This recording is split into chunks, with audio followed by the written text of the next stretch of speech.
Okay, so 10.3, we are talking about operations with radical expressions. What I want you to think about today is the same thing as what we've thought about in the past. So here's what I want you to write in the top of your paper is this idea that when we combined like terms, so when we had like 2x plus 3x, let's say minus 10x. Okay, we just combined our like terms. We said 2 plus 3 is 5, minus 10 is going to be a negative 5x. And remember, we did not change the fact that there's an x. We kept the x the same. We didn't change the exponent. We just left it. Think of this like saying if I had 2 sticks and then I had 3 more sticks and then I took away 10 sticks, how many sticks am I left with? Well, none, but you're left with a negative amount of sticks, negative 5, okay? So you're not changing these sticks to marbles. You're keeping them as sticks. So the x stays the same.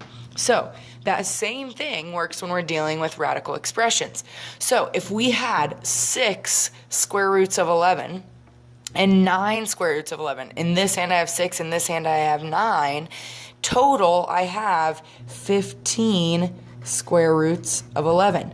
Notice that square root of 11, it doesn't change. It's just like saying if I have 2x plus 3x, I keep the x, I just change the number out front, I add that together. So go ahead and try that with examples B and C yourself. Pause the video right now and try B and C yourself. So hopefully you notice that B has technically a 1 radical 3 and they want to take away 5 radical 3's. So you should have ended up with a negative 4 radical 3 or square root of 3. It's the same thing. Okay, and on this last one, 7 radical 2's, and I take away 8 radical 2's, I'm left with negative 1 radical 2. Okay, so easy as pie. Hopefully that part was easy. Now we're going to step it up a little bit. Obviously it doesn't stay easy. Okay, so the next part, it says sometimes you have to simplify and radical in order to turn them into like terms. So this is where 10.2 steps in. If you didn't understand yesterday's information, simplifying radicals, you better understand it quick. Make sure you're asking questions of the other math teachers in the department. They can help you with simplifying radicals. It's a very easy concept for them. Okay, so make sure you're getting help if you're not understanding. So here we go. We've got a 5 radical 3. Well, 3, I can't split 3 up into anything, so that's going to stay 5 radical 3. Now 12. 12 is, I can split that up into something. So I'm going to subtract away 1. I'm going to put a 1 in front, okay? And I can split 12 up into, remember, you have to get that perfect square, the biggest perfect square. So you should know those by now, and that is 4 times 3. So I still leave that 5 radical 3 alone. I keep this 1 out front, and the square root of 4 is 2. So when that comes out, it multiplies, and I'm left with radical 3. So I have 5 radical 3 minus 2 radical 3. 1 times 2 is 2 radical 3. Oh, that's supposed to be a 3, sorry.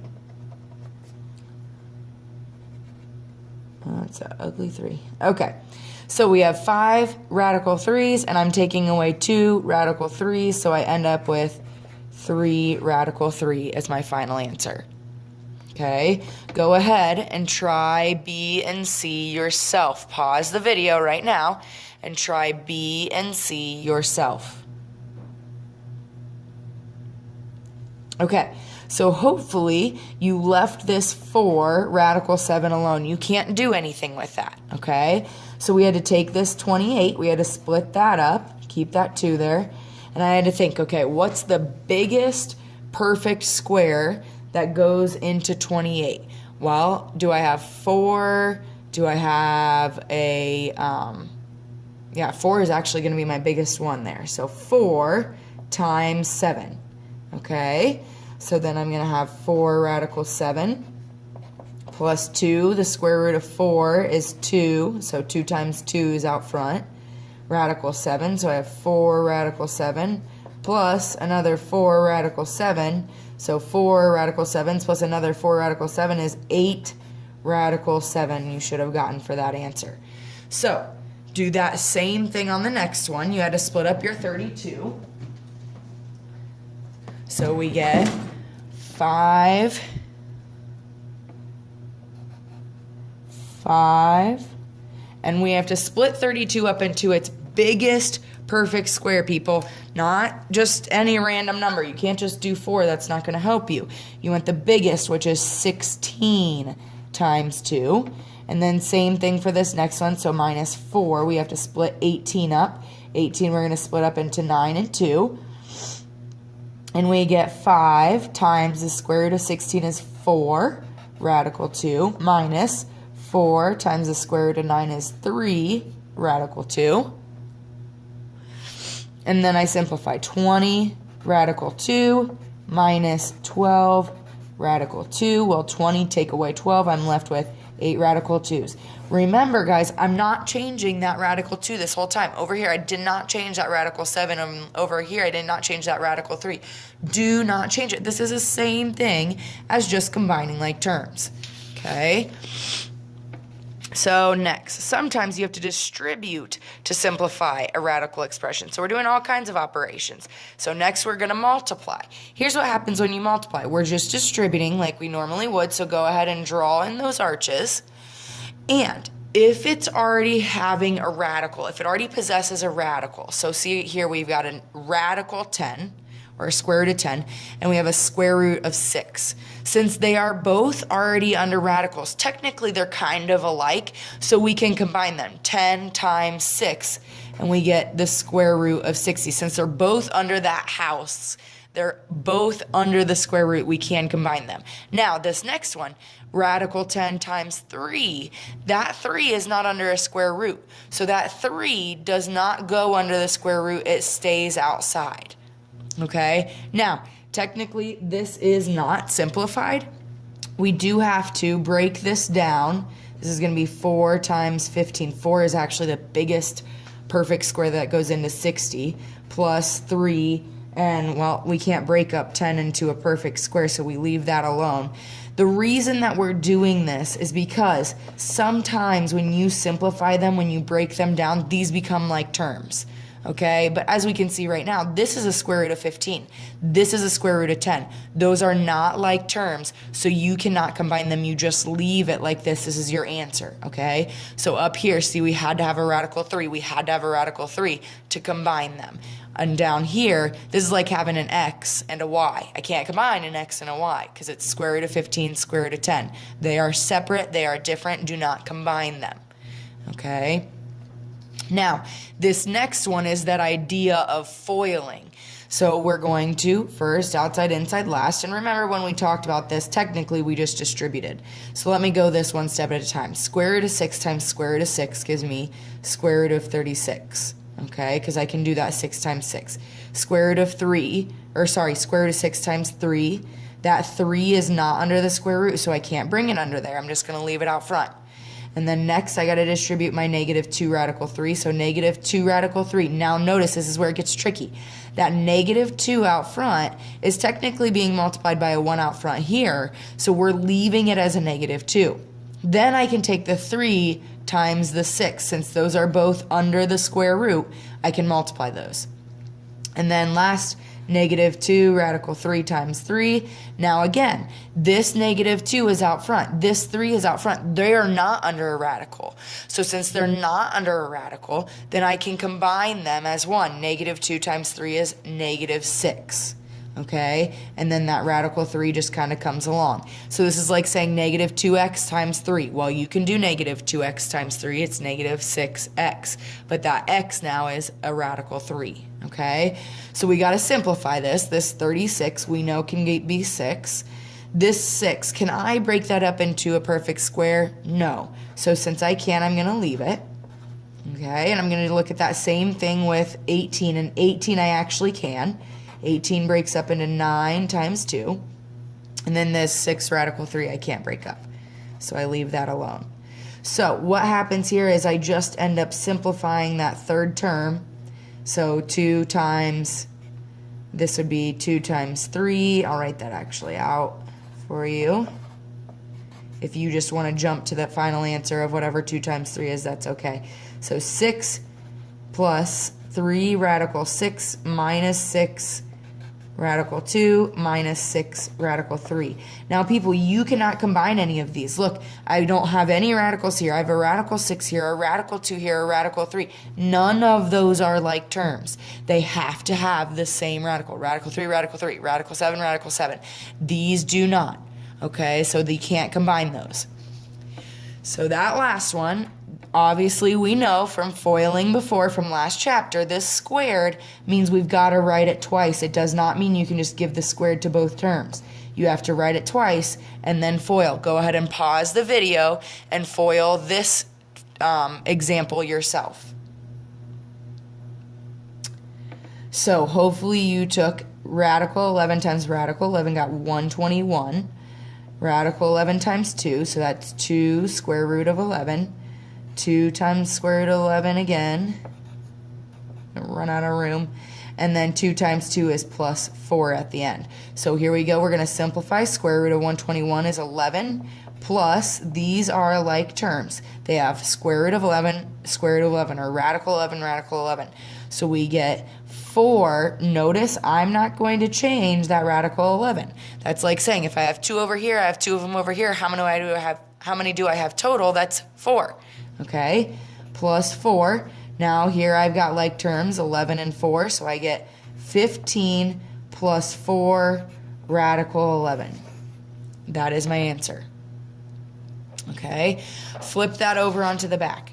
Here we go. On the back, this is a confusing idea. Well, I don't know if it's necessarily confusing, but it's a very new idea for you, and that is conjugate. You need to know what conjugate is. You have 2 questions, more than 2, but there are 2 specific questions on your quiz that ask you, what is the conjugate of this expression? They do not give you, you don't have to actually work it out. You don't have to actually do any math.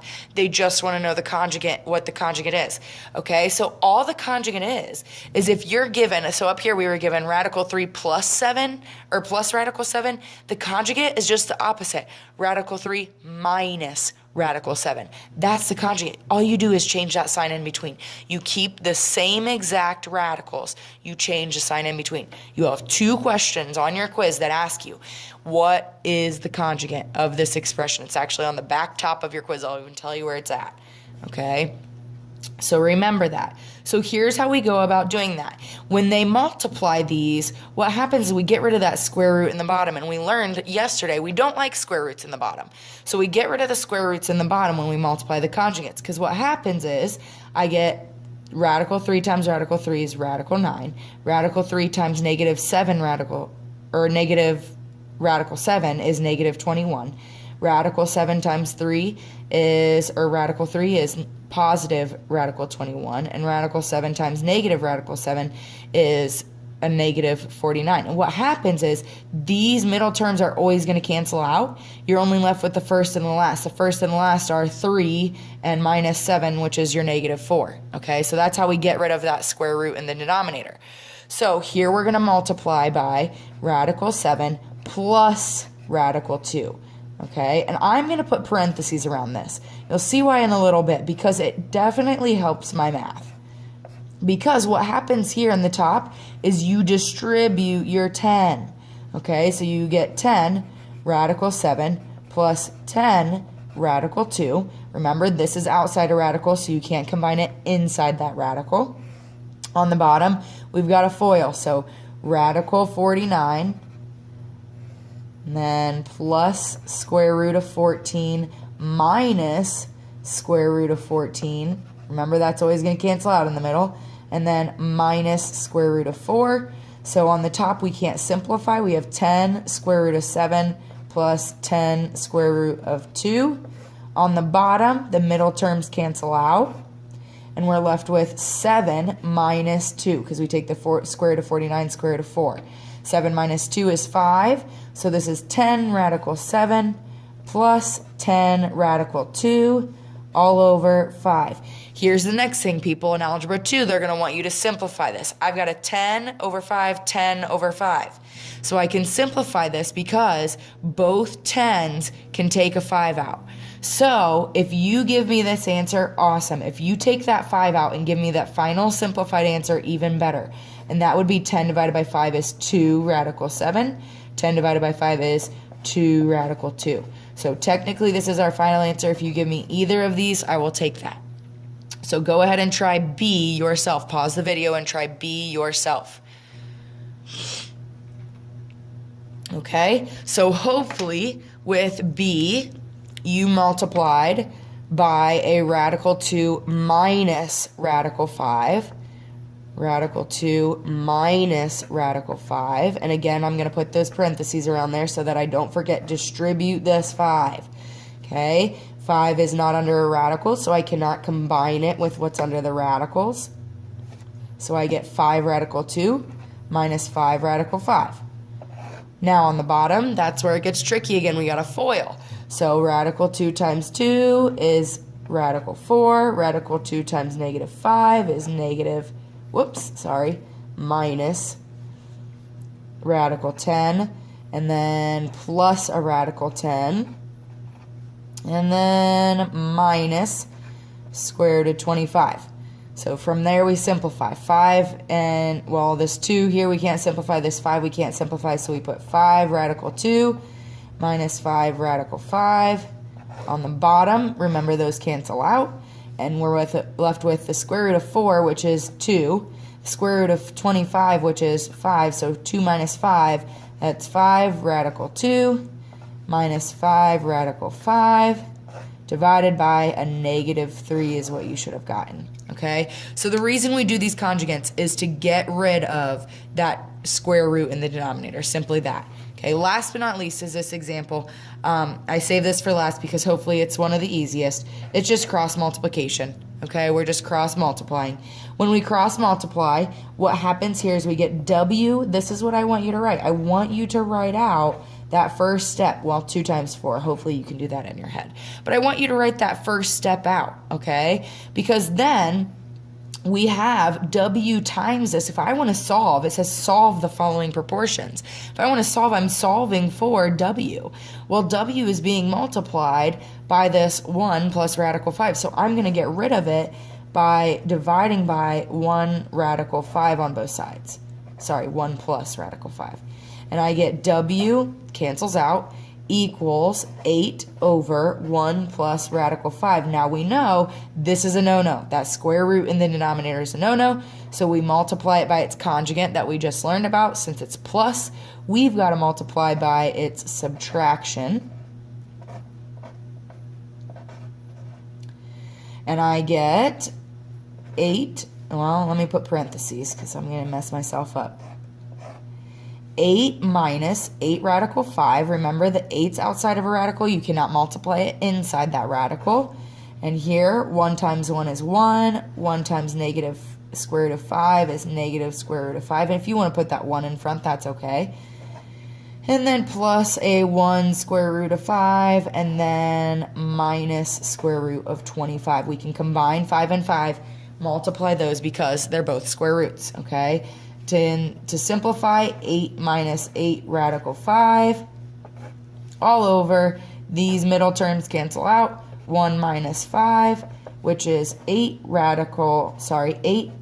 minus 8 radical 5 over a negative 4. Again, people, look, 8 you can divide by 4, 8 you can divide by 4. If you can divide both terms by the bottom, you can simplify this. If you say this is your answer, that's awesome. I'll take it. Okay, oh, I'm off the page.